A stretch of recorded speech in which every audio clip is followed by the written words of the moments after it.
Welcome to the deep dive. We're here to cut through the noise and really get to the heart of what's happening. And today, well, we're diving deep into something that's impossible to ignore. Yeah. Artificial intelligence. Yeah, AI, it's absolutely everywhere, isn't it? I mean, Correct. everyone's talking about it. You've got these huge new models making headlines, sparking all sorts of debate. But it's also quietly weaving itself into, well, pretty much everything we do day to day. And it's even reshaping, global power dynamics. It's moving incredibly fast. It really is. And it's not just a tech thing, is it? It feels more fundamental, like it's hitting society, the economy, how countries relate to each other all at once. Exactly. And that speed, well, it brings amazing opportunities, obviously.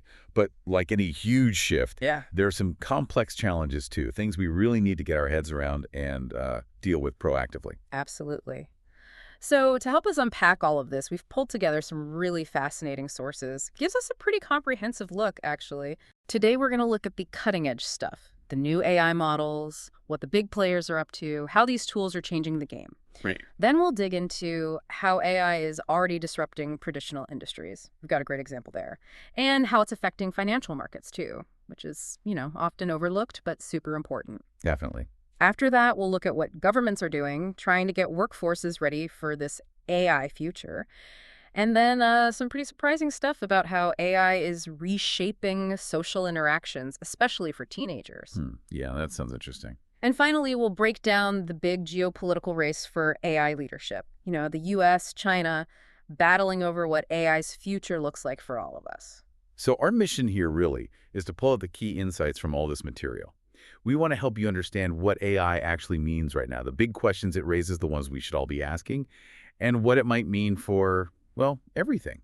Society, business, global relations. And what's really fascinating and what we want to highlight is how all these different threads, the tech, the business, the social stuff, the politics, they're all connected, aren't they? Totally. They paint a much bigger picture when you see them together. Okay, let's get into it. We have to start with the tech itself, the foundational stuff, because you can't really grasp the impact without understanding the power, right? Makes sense. And the big news everyone's been buzzing about this week, especially in tech circles, is the release of GPT-5. This was August 7th, 2025. OpenAI, the ChatGPT folks rolled out the 5th generation of their core AI. Right. And what's really significant beyond just being version 5 is that it's been over 2 years since GPT-4 came out back in March 2023. Yeah, that 2-year gap is actually super important because it kind of set GPT-5 up as this huge benchmark for the whole industry. How so? Well, leading up to it, there was all this talk, is generative AI still rocketing ahead, or are we starting to hit a bit of a plateau? Right, is the hype real? Exactly. The anticipation was huge, Yeah. especially because Anthropic, their big rival, had just dropped the latest version of their chatbot, Claude, just earlier that same week. Okay, so serious competition. Oh, yeah. It really shows the pressure these companies are under to keep pushing the envelope. Yeah. So the fact that GPT-5 seems to be a real leap forward, it kind of reaffirms that this rapid AI development is still happening. The AI summer isn't over yet, It definitely pushes back against anyone predicting an AI winter was setting in. And Sam Altman, OpenAI CEO, he wasn't exactly modest about it, was he? No, definitely not. He called GPT-5 a significant step along our path to AGI, artificial general intelligence, that sort of holy grail of AI matching human thinking. Right, the big goal. But he was also smart about it, emphasizing how useful it is right now for nearly 700 million people using ChatGPT every week? Yeah, grounding it in the present. And he used this really compelling comparison to explain the evolution. He said, GPT-3 felt to me like talking to a high school student, ask a question, maybe you get a right answer, maybe you'll get something crazy. Okay, I remember that feeling. GPT-4 felt like you're talking to a college student. GPT-5 is the first time that it really feels like talking to a PhD-level expert in any topic. Wow, PhD-level expert. That's quite a claim. It is. That comparison is incredibly effective, isn't it? It immediately makes you think, okay, this isn't just slightly better answers. It implies real depth, complex problem solving, synthesizing information. Yeah, like a true expert. Exactly. And one really interesting capability they highlighted was something Altman called vibe coding. Vibe coding, what's that? It means GPT-5 can apparently create software programs just from a simple conversational prompt, like you describe the vibe you want. The example given was someone asking it to generate a simple jumping ball game just with one instruction. Seriously, just like that. Apparently so. And the insight there isn't just, oh, cool, it can make a simple game. It's that this could massively lower the barrier for creating software. Hmm. People who aren't coders could potentially build things just by describing them. That's a big deal. Yeah, no kidding. When you hear vibe coding and PhD level expert, your mind just races, right? Thinking about what this means for different jobs. Hmm. If it can really act like a top expert, it could totally change things in software development, obviously, but also creative writing, scientific research, even healthcare may be helping with diagnostics or treatment plans. It's potentially transformative across so many fields. And Simon Willison, a British AI expert who got early access, kind of backed this up. He wasn't flashy about it, just said, it's just good at stuff. Huh, understated. Yeah, but powerful. He added that it exudes competence. It rarely messes up and frequently impresses me. So it's not just new tricks. It's about reliability and, well, competence. Right. Though, of course, Elon Musk had to jump in, claiming his Grok 4 heavy AI model was smarter than GPT-5. Yeah. Just, keeping that rivalry alive. Always. That competition between OpenAI, XAI, Anthropic, Google, Yeah. it's definitely fueling this incredible pace. But going back to that PhD-level expert idea, Yeah.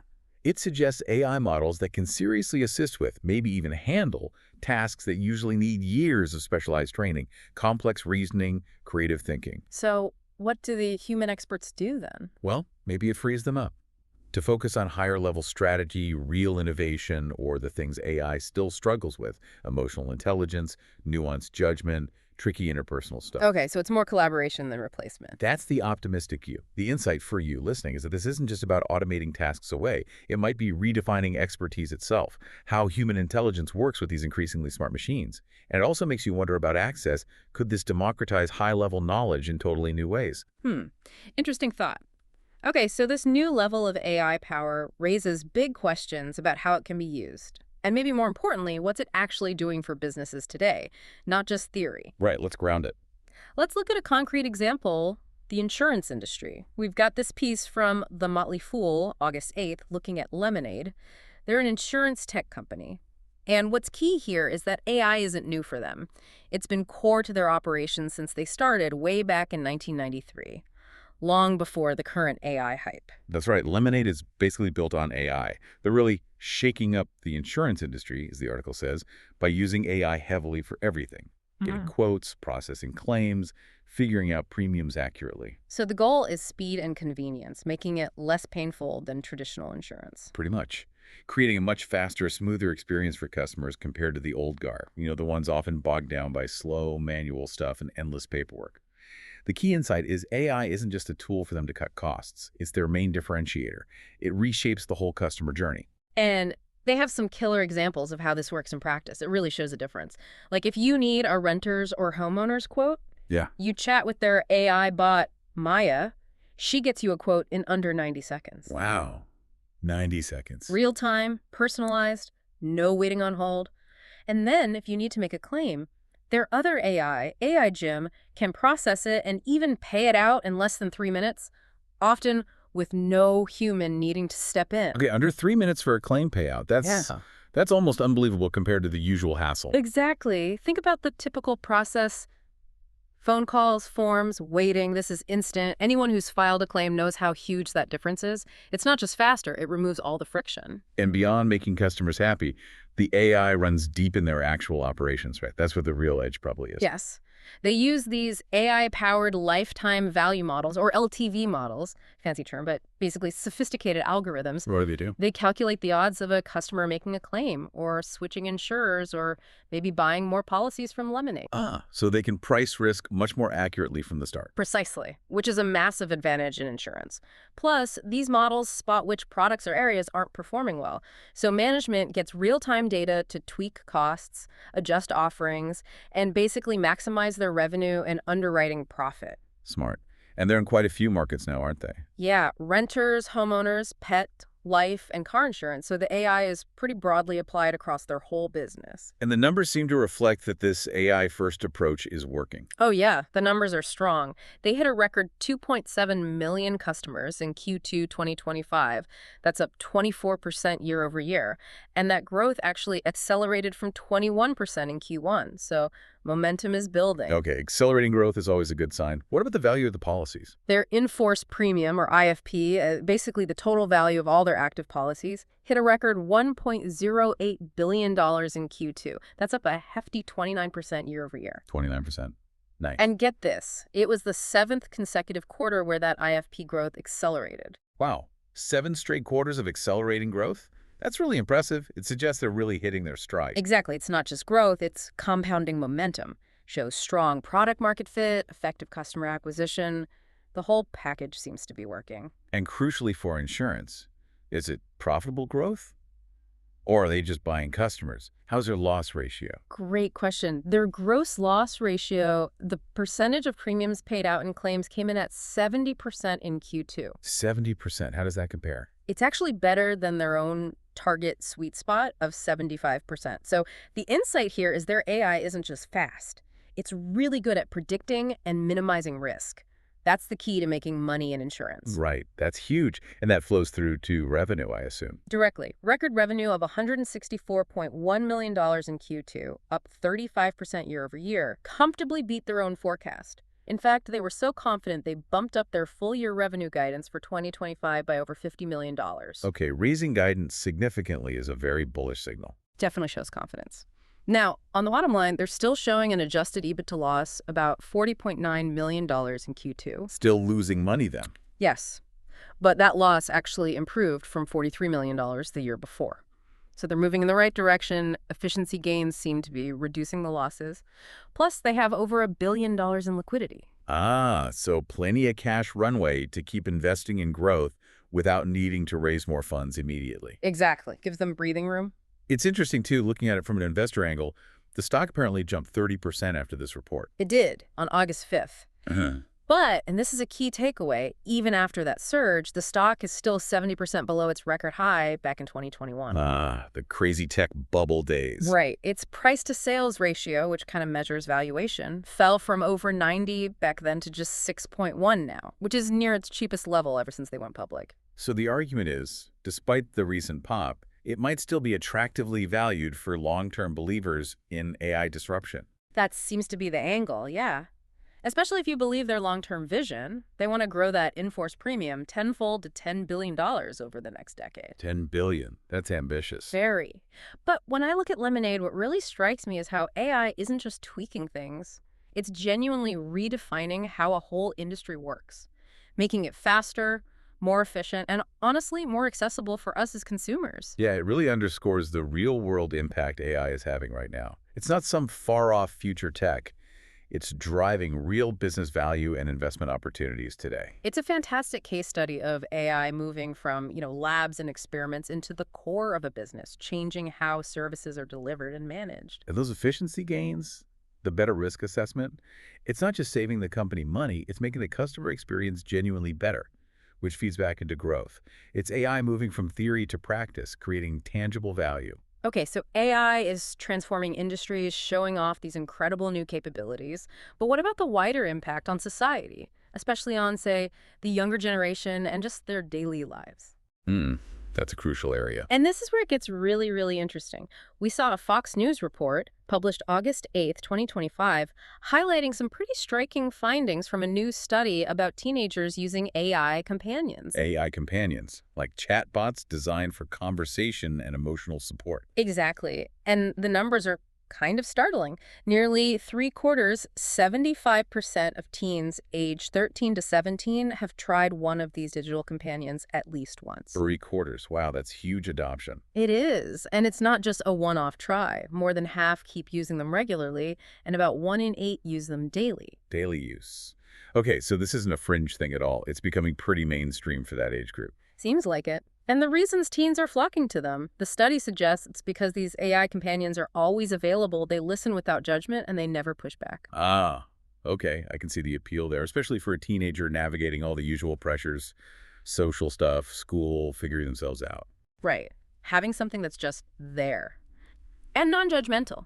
It apparently makes them feel easier to talk to for teens who might feel lonely or anxious or just misunderstood by peers or family. That constant availability and lack of negative feedback loop, It must be a powerful draw, particularly if you're feeling overwhelmed. It seems so. The study found that a full third of teens said they'd actually chosen to talk to an AI instead of a real person during a serious moment. A third, Right. instead of a friend or parent. Yeah. And maybe even more telling, of that group, 31% found talking to the AI was equally or more satisfying than talking to a human peer. More satisfying than a real friend. Okay, that is profound. It really is, and it throws up this massive question, doesn't it? What does this widespread adoption mean for how emotional connections evolve? How might it reshape human relationships down the line? Yeah, it suggests maybe a growing preference for interactions that are predictable, controllable. Yeah. Maybe avoiding the messiness and vulnerability of real human connection. That's the worry, isn't it? What do we gain in that kind of curated comfort versus what we might lose in genuine emotional growth and resilience? Exactly. Because while these AI pals might offer some comfort, especially if a teen feels isolated, there are real developmental risks here, right? It brings up major ethical questions and the need for guardrails. Mm-hmm. If teens are finding satisfaction in these purely digital interactions, does it affect their ability or even their willingness to develop crucial social skills, like real empathy, navigating disagreements, handling conflict, building resilience when things don't go smoothly? Skills you only really learn through actual, unpredictable human interaction. Precisely. That always available, never push back feature, while appealing, is exactly what strips away the opportunities for growth that come from dealing with real people. And this really brings us to that double-edged sword aspect of AI. The potential is incredible, almost boundless, but the concerns are just as significant, sometimes really alarming. Yeah, it's a constant balancing act. So let's look at how one place, California, is trying to manage this. They're proactively preparing for an AI future, but also trying to grapple with these ethical dilemmas. Governor Newsom made a big announcement on August 7th. Okay, what was that about? It detailed these major partnerships California is forging with big tech companies, Google, Adobe, IBM, Microsoft. The goal is to get the state's workforce, current and future, ready for an AI-driven economy. Ah, big workforce training initiative. Huge. Their mission statement is literally preparing tomorrow's innovators today. And it's not just talk. They're using concrete programs from these tech giants. And here's a key detail. These deals were made at no cost to the state. No cost. That's impressive negotiating. Right. And the scale is massive. It aims to expand access to training for over 2 million students across public high schools, community colleges, and the Cal State University system. 2 million students. Okay, that's a serious investment in human capital. It's like California saying, the future is AI and we need our people ready. Exactly. They're trying to democratize AI skills, prevent a new kind of digital divide in the AI era. Makes sense, especially given California's position in the tech world. Totally. The goal is clear. Train the workforce for AI jobs, smooth the path from school to work, and protect California's global leadership in Gen AI. I mean, 33 of the top 50 private AI companies are based there. They want to keep that edge by growing their own talent. So what are these companies actually offering? What kind of training? It's pretty varied. Adobe is focusing on equipping students and teachers with skills and resources, getting tools like Adobe Express, Acrobat, Firefly into classrooms, plus AI literacy content. So not just how to use AI, but understanding it. Okay, tools plus literacy. Good combo. Google is offering extensive online AI training. They've got this free Prompting Essentials course, teaches you how to talk to AI effectively, basically. No experience needed, works with any AI, plus a course for educators on using AI to personalize lessons, save time, etc. Practical skills. Prompting is key now. IBM is integrating AI into career programs at community colleges.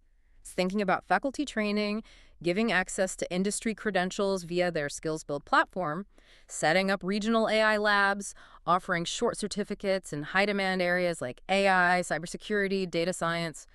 Very job-focused. Right, targeting immediate workforce needs. And Microsoft is partnering with the community college system, too, delivering boot camps on AI foundations, cybersecurity, and their Copilot tool. And they're training the faculty first so they can then teach the students. Creates a ripple effect. Train the trainers, yeah, that scales well. And it's not just training. California is already using Gen AI in state government itself. Projects to reduce traffic congestion, improve road safety, make state call centers more efficient. So they're practicing what they preach. It's a really robust, proactive strategy to harness AI's potential. It sounds impressive, a clear plan. But as you said, every powerful tool has a dark side. Exactly. What happens when AI gets into the wrong hands or just develops faster than we can control it? A CBS News report drove this home, saying AI is ushering in a new era of cybercrime. Oof. Yeah, that's the flip side. More sophisticated cybercrime. Deeply unsettling. The report stressed how cybercriminals are actively weaponizing artificial intelligence. And this isn't just speculation. CrowdStrike, a big cybersecurity firm, confirmed it in their 2025 threat hunting report. What kind of things are they doing? Well, Adam Myers from CrowdStrike talked about how these new technologies are fundamentally changing cyber attacks. Think AI-powered deepfakes making phishing scams incredibly convincing. Oh, wow. Yeah, that's scary. Or AI-driven malware that can adapt and learn to avoid being detected. Or even automated attacks that scan for vulnerabilities and exploit them at lightning speed, way faster than humans could. The insight is AI just makes the bad guys faster and smarter, potentially overwhelming current defenses. It's an arms race, isn't it? As AI gets better, the tools for misuse get better too. How do we possibly protect ourselves, our infrastructure, our data against that? That's the million-dollar question. And it brings us right back to those ethical concerns, particularly with the teen AI companions.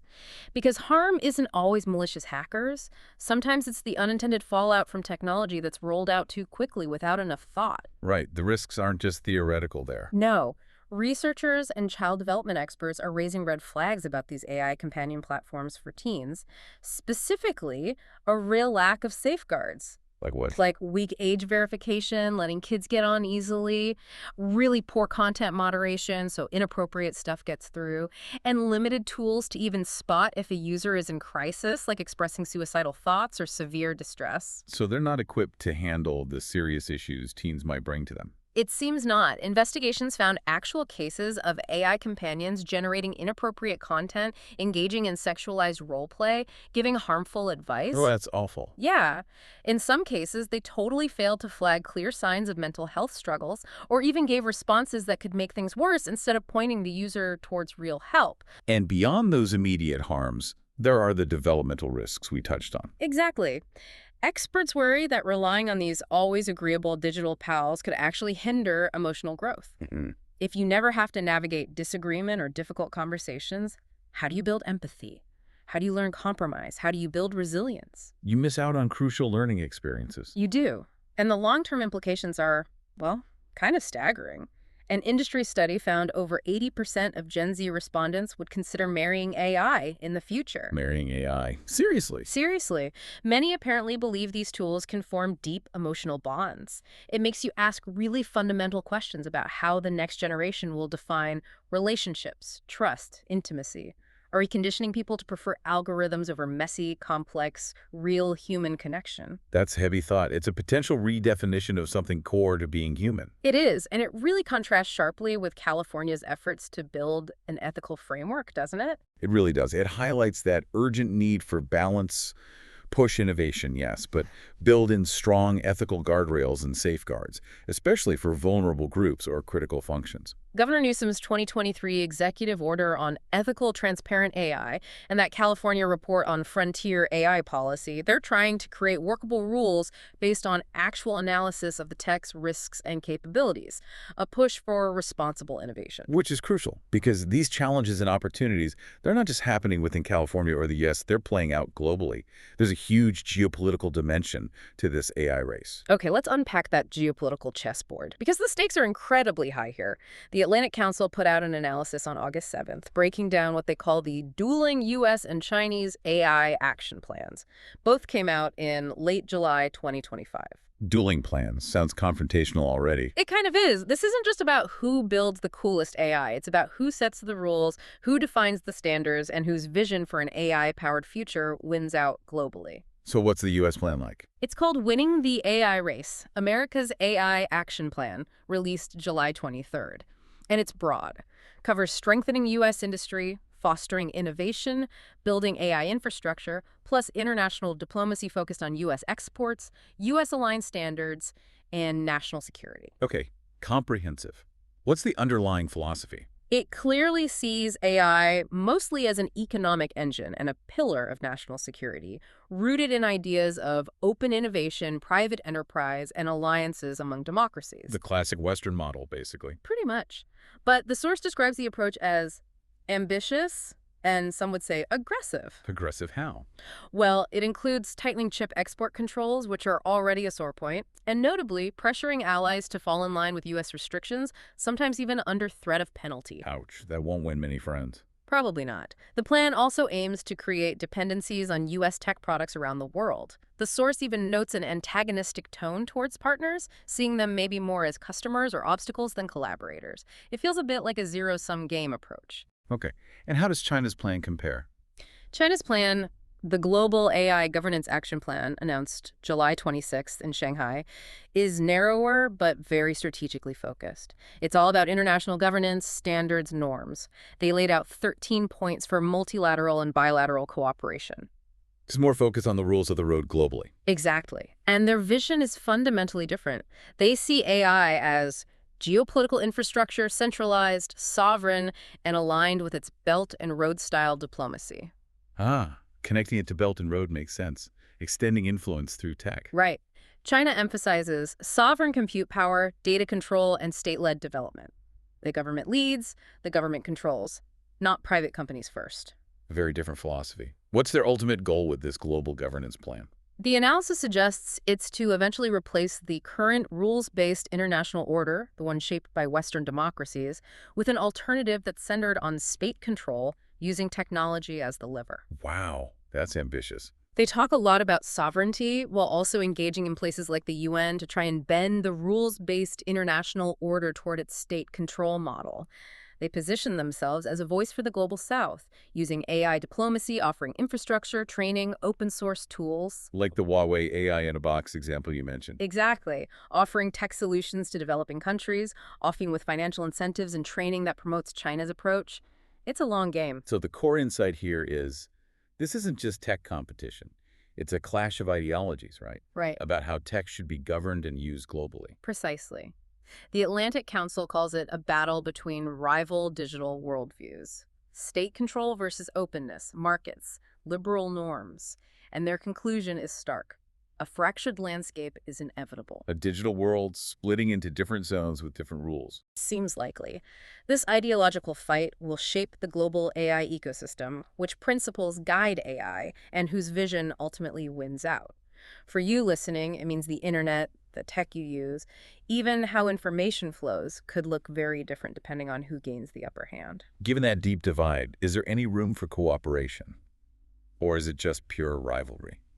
That's a great question, because despite seeing each other as rivals, the sources do suggest some overlapping interests that could offer a path forward toward cooperation, or at least maybe a détente, a cooling of tensions. Okay, like what? Where's the common ground? While both sides have talked about needing AI to benefit all parts of society, and they've both committed to making AI accessible, including in non-tech areas like farming or education. So shared goals around societal benefit. Potentially. Yeah. That shared goal could open the path for the geopolitical rivals to work on common apolitical standards, things related to accessibility or maybe basic safety stuff that isn't about national security. And there's the safety aspect itself, right? The Bletchley Park Declaration from 2023. Exactly. That was a key moment. Both the U.S. and China signed that voluntary declaration on AI safety, acknowledging the potential existential risks from super advanced AI. That shows they can find common ground when they perceive a shared threat or a need for global stability. Self-preservation is a powerful motivator. It is. Also, both plans mention improving the big data sets that AI models are trained on. Now, this wouldn't mean sharing sensitive data, No, definitely not. but the commitment itself could potentially offer ways to build mutually accessible data sets for things like public health research, climate modeling, biotechnology, areas where global collaboration using huge data sets could be really beneficial. Okay, shared challenges might force some data cooperation, even if limited. And one more thing. Both countries made separate commitments to upgrade their energy infrastructure to power all the new data centers AI requires. They're doing it in silos, independently. But they face the same technical challenges. Right. So those efforts could also benefit from lessons learned and experiences shared. Maybe not direct collaboration, but learning from each other's parallel efforts towards more sustainable AI development. So it suggests that while the rivalry is real and often sharp, practical shared problems, Safety, health, climate, energy might push them towards some level of cooperation, or at least learning from each other, even if it's grudging or indirect. Yeah, not exactly a grand alliance, but maybe finding ways to manage the competition without letting it spiral completely out of control, especially where global risks are concerned. Which brings us to a really vital piece of this puzzle, the global majority. Right. Developing nations, the global south. Hmm. How are they navigating these competing US and Chinese AI plans? Their choices could really tip the balance. Absolutely. There are decisions on who to align with, which tech standards to adopt. It will hugely shape the global AI landscape. And China seems to be playing this very strategically. Their plan explicitly links AI to economic and social development, saying it can help achieve the UN's 2030 Sustainable Development Goals, things like poverty reduction, health, climate action. Directly appealing to the development needs of these countries. Smart positioning. Very. It's a strategic play for engaging with Africa, Latin America, Asia, promising AI as a tool to solve their pressing problems. And they emphasize sovereignty too, right? Mm, Which probably resonates. definitely. China's big statement at the World AI Conference stressed national sovereignty in AI governance. That aligns with their goal of more state control, both domestically and internationally. And they're proposing things like global data sharing mechanisms that promote the orderly flow of data while ensuring security, which, again, usually means state control in their framework. And that language of data sovereignty might appeal to countries in Africa or the BRICS group who want control over their own digital resources. It may align well with those demands, yes. The insight is how China tailors its message to fit the concerns and goals of the global south. Though it's not universally accepted, is it? We mentioned digital rights groups being wary. Crucial counterpoint. Groups in Africa and Latin America are often critical, worried about surveillance, digital repression, lack of transparency, sometimes associated with Chinese tech frameworks. So it's definitely a complex calculation for these countries. Still, the overall strategy seems clear. China is trying to build support among G77 nations for its state-centric AI model, advancing its geopolitical aims. Yeah. Meanwhile, the U.S. plan, with its focus on competition and market dominance, how does that play? Well, the source suggests global majority nations could view it as confrontational. They may hesitate to increase their technological dependence on a global power perceived as unwilling to consider their development needs, or one that seems to be imposing its will. So the U.S. has a challenge there. It needs to do more than just offer tech. Exactly. The key takeaway for the U.S. is it must address the needs and desires of global majority countries if it aims to export its AI stack Yeah. and outcompete China. It requires genuine partnership, investment in their development, solutions that fit their needs, probably without all the perceived strings attached. It's not just about whose AI is smarter, but whose approach is more appealing globally. Precisely. And looking ahead, Beijing is even proposing new global governance bodies now, Yeah. like a Shanghai-based World AI Cooperation Organization, Yeah. and pushing cooperative processes through the UN. So they're building institutions now. Yeah, it looks like China is shifting tactics, embracing network power, taking a page from a U.S. playbook it has long criticized, building the infrastructure for global governance, but shaped by their vision. It could lead to, as the source puts it, an ICANN for AI. An ICANN for AI, a global body setting the rules, but maybe with Chinese influence. Potentially. And the world might react differently to that than to previous Western-led efforts. So what this all really means for the future of AI globally is that the choices these countries in the global south make are incredibly important. They're pivotal.